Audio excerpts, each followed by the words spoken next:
อันนี้เป็นตอนเช้าตะเวนกำลังขึ้นคือเขาจะเห็นมันแบบเลื่อนขึ้นไว้ขนาดนะ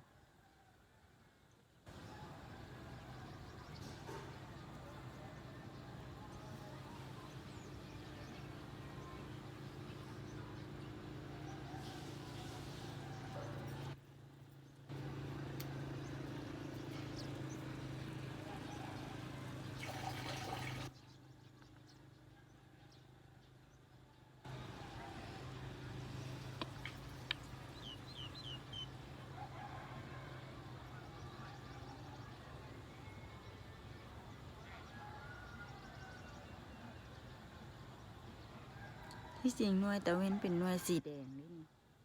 แต่เวลาถ่ายวิดีโอมันเป็นเหลื่อม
บรรยากาศตอนเช้ารอบๆแถวนี้กำลังดีเลยมีหมอกลง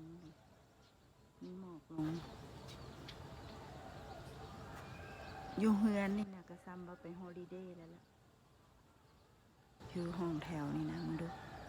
แถวนั้นมันจะเป็นโนนๆเนาะแต่บอนเขาอยู่มันจะเป็นธงเพียงนะแล้วมันจะมีหมอกลงมันเลี้ยตามพื้นดินนะ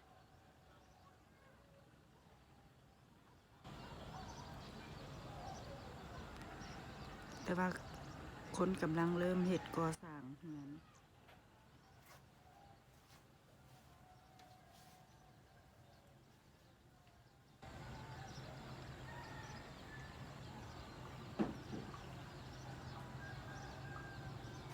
ต่อไปจังหน่อยบ่ดนนะแถวนี้ก็จะมีเฮือนคนเต็มบรรยากาศงามๆแบบสิก็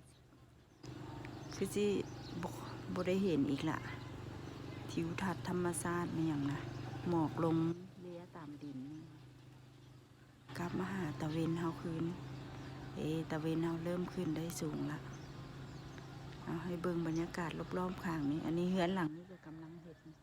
บังวิวไปอีกละหลังนี้นี่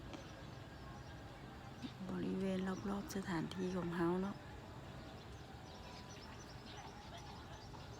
เด้ตะเวนขึ้นมาหลายละตะเวนขึ้นได้ทีแล้วก็สิได้ลาไปเท่านี้เด้อ